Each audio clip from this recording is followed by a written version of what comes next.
Hello and welcome to Got Clutter, Get Organized, the conversation. I'm excited because I have Kerry Thomas here, and we're going to be talking about thinking outside the file box. You're probably like, what does that mean? Well, you got to stay tuned. So, Kerry, thank you so much for joining us today. Thank you so much for having me, Janet. Honored to be here. So, before we get into the conversation about thinking outside the file box, what made you decide to start your business? Oh gosh. So my background, my first career was special education. And I taught middle school special ed for almost 10 years, loved it. I must admit I did love organizing my classroom the most. But so I loved it, but then took some time off to raise a family. And in those years, we moved quite a few times. And so when I was ready to go back full time into the working world, I wasn't certified in the state where we were living. And there's quite a process to that. And I had a friend who had become a professional organizer and back in the state where I was from. And I remember thinking, whoa, wait a minute. I am really good at that and I can get paid. That's a job. And so she was gracious and pointed me in the right direction. And so I started my company in 2007 and Okay. never looked back. Wonderful. Congratulations. So, now on to our topic. Why should we think outside the file box? Because that's the big thing. Everybody's like, I get a file box, like I get boxes, I gotta get. So why should we think outside of it? Okay. I love this. I first spoke on this in 2015 and it's still my most requested topic. So obviously I'm passionate about it. And as you know, not everybody thinks and operates and is efficient in the same way. Not everybody's brains are the same. And so success in organizing, I believe, is a function of three things: your learning style. We'll talk more about that in a second. Your innate organizing style and executive function, which is basically how we plan and execute and our higher level thought processes. So when you look at all the possible combinations of different learning styles and executive function levels, and obviously not everyone is going to operate the same way. And so when it comes to filing and information management, I hear a lot of people who feel stuck. Well, my company does it this way, or my spouse wants to do it this way, or, this is how my parents always kept track of their documents and papers. So this must be the right way. And you really have to figure out what works for you. So the first thing I do with my clients is give them permission to be themselves. It's okay. It's okay if it does what you think is the typical doesn't work for you. And I'm glad you said that, because even with people who are organized, sometimes they look at us and like, you got a mug in your sink? How, because they think we have to be so super organized. So thank you for sharing it. So what if somebody they're thinking, you know what? I love what Kerry's saying. Maybe that is the reason why I haven't been able to really stick to a system.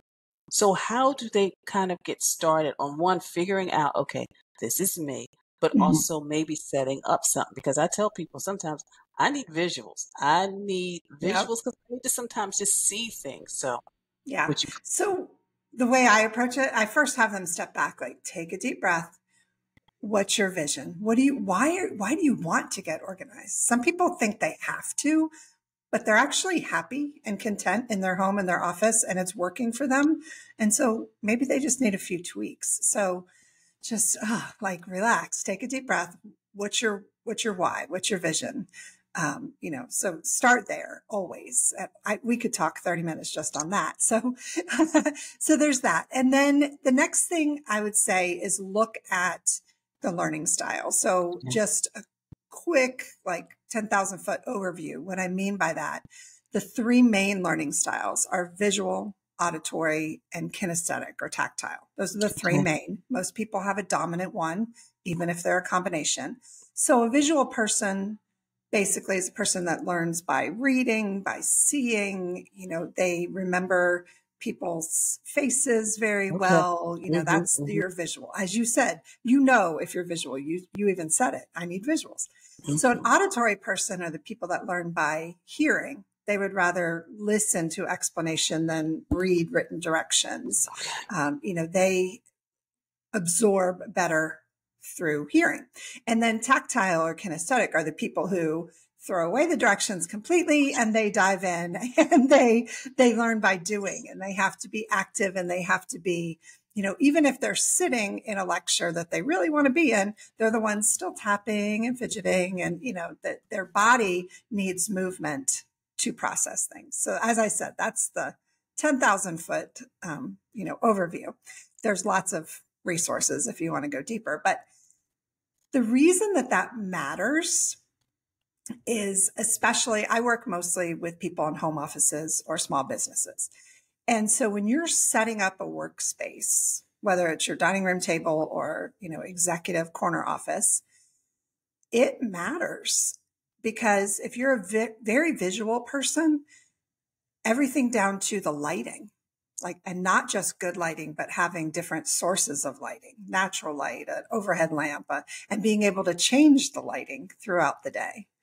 And so when we talk about, Filebox specifically, very visual people, they might need like a more open system or color coding. Do you like color coding? Visual I people love color love color coding. Here, yeah, coding. you know me. Yeah, visual people love color coding. And some of the other learning styles, they're like, no, that's too overwhelming. I don't want to have to think about what color goes with what. So it really does matter when you know that. So I would start with, knowing your learning style, maybe researching. I have a quiz that I lead people through, and we examine that. And then also just being honest with yourself and knowing your organizing style. So just the one quick example I'll give is, some people are natural pilers. I am a natural piler. When I'm working, I'm like, there's 4 right now, right here, that I can see. Some people, like those people that they can't start their project until they've got all the stuff laid out around them. And this is over here, and this is over here. And then we also know the people who can't start their project until the whole surface is clear. Mhm. And so you have to be honest with yourself, what kind of person you are. Otherwise, you're going to be banging your head against the wall always. And it's interesting, Carrie, because when you were talking, I also realized about myself, because I realized I went through phases. Like when I was little, and I'm talking about my jewelry. I had a jewelry box. It was fine. Then I figured, you know what? Then the jewelry bags that you could hang in the closet came out. I'm like, oh, I think that'll work. And I realized that didn't work either. But then when I got the trays and I put them in my drawer and I could actually see, I now wear more of my jewelry. So you're right. Once you really discover what works for you. And Mhm. I love color coding because I can just look at my calendar like, okay, that's a client, but that's Janet having fun right there and that Yeah. little block right there. So I'm glad you just kind of shared those little tips and strategies as well. Mhm. And 'Cause you said something that I always say, and I always use the phrase ebb and flow. Your organization is going to ebb and flow throughout your life, throughout the year, throughout the seasons. It's not always going to be the same. And the most perfect example of that is for parents. Your house is very different when they're toddlers yeah. versus when they're in college. It's going to ebb and flow. And that is so true. And I think a lot of parents, when the kids go to college, it's always, oh, I'm happy. But then, of course, my best friend learned it's the coming home.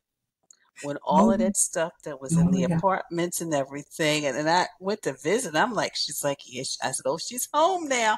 So you're right. And you're right. It's like all those different phases. Mhm. So, Carrie, how do you manage to stay organized with working with clients, family, probably what you do in the community, but also, making sure that you have your time in the calendar? Like, how do you manage your day or, just kind of your life? That's interesting because I've been tweaking it lately. I've Okay. moved and then I moved again. And so I'm in a new state now. But some of the things I do use color coding on my calendar, and I do block off certain days of the week that I don't do Zoom calls unless it's like someone I know extremely, extremely well.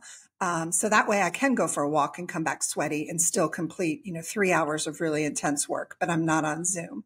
And the other thing that that does, and this was me learning me, was I realized that if I have a call, client, podcast interview, whatever, I spend most of the day like waiting for it. Not that I don't get work done, but it feels a little bit disruptive. Just like be working, stop, start, do this, do that. So I do a lot of block scheduling where like, okay, these 4 hours on this morning are for writing or for content creation, and this is my client time. So that was something that took me it took me a while to figure out, but I do like block scheduling. And that includes, as you said, exercise blocks and personal time blocks and things like that. So that's one thing. The other thing I do is a version of, something Barney taught us years ago, just like that 5-minute tidy, like the clean. I always sing that clean up song. I'm seriously dating myself here, but I make sure, at the end of the day, shutting things down, that I just take maybe not even 5 minutes just to really put things away and clean up. And same thing in the morning. I feel better when I make my bed and, just do those small things. But those really help. I do use all of the data and information systems that I use with my clients. I do use them myself. I have a tickler file for my to-dos. I, have the same filing system that I put in place. I do use the same systems there, but. And you know what? And like you, Carrie, it took me a long time to really figure out the whole time blocking thing. But once you do, you really realize how much better it is because like you, I like to do some exercise, but then sometimes I like to take a walk and go outside. Not, of course, right now we're in the midst of a heat wave, but but still, it's like those things, and even like blocking out time. Okay, I need to spend time on maybe just doing some social media, or I need to block out some time and actually do a DIY project that I keep putting off. So it's just doing those things as well. So thank you so much for sharing. I would like to share just one small other thought on that. So this comes up a lot in my community. I have a lot of creative people, artists, that kind of thing that just find me and follow me. And so there's resistance to, I don't want my schedule to be too structured. I don't want to, figure it all out down to the moment, that type of thing. And that's one of the reasons why I really advocate some version of time blocking, because it's not taking away your freedom and your creativity. It's actually freeing up your brain because you're not spending part of every single day thinking, when am I going to call the exterminator? When am I going to call? Oh, I've got to call the exterminator. You know that Thursday mornings from 9 to 11, you make all your phone calls. And so it actually releases parts of your brain and your creativity. So gosh, I wish I could just preach that everywhere. So, And you're right. And you're right. And I think for me, it's really nice seeing the next generation because I have godchildren. And now when we schedule our time, it's like the first thing they say, okay, Aunt Janet, what's your schedule look like? And they know because I've disciplined myself that when I spend time with them, it is time with them. So whether it's a Saturday or one time it was a Tuesday, that's their time and I'm not doing anything else and focus. And like you said, it really allows you to really not only just kind of focus on things that you need to get done, but it also just allows you to have like that life that you really want. So thank you so much for sharing that as well. Well, Carrie, of course, a fellow organizer, we could talk all afternoon. All day. Yes, we could. But let the listeners know how they can get in touch with you and also some of the things that you have to offer them. Sure. So when I mention my community, I'll start there because I just mentioned it. So I do have a Facebook group called Less Clutter, More Peace. Right now we are doing, at least for the foreseeable future, we're doing a daily declutter challenge and people are loving it because it's small, actionable steps. I always say that, slow and steady wins the race. So that's one place you can find me, Less Clutter, More Peace, if you're a Facebook person. I also have a site called cluttertoclaritysteps.com. Mm. And that is a site where you can download. I have a PDF on 10 ways to get unstuck. It's a little more holistic view. So if you're into that, that could be good. And then there's also a productivity quiz on there. And really right now, with the move that I just had, I'm taking one-to-one clients, but I am restarting my 7th version of my frustration to freedom women's group. I've run it 6 times and I took a year off, but we're about to start again in September. So that is a group where we look at all of it. And I know that's a passion of yours also. So we look at the external clutter, physical, digital, and then we develop our toolkit for the internal clutter.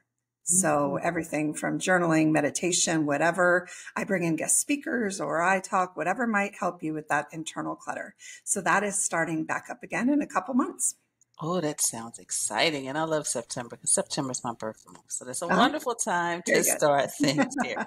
Well, of course, those watching as well as listening, I will have all of those links in the show page so you can connect with Kerry directly and sign up for some of her wonderful offers and opportunities. Well, Kerry, thank you so much for taking time out of your schedule to be with us today. Thank you.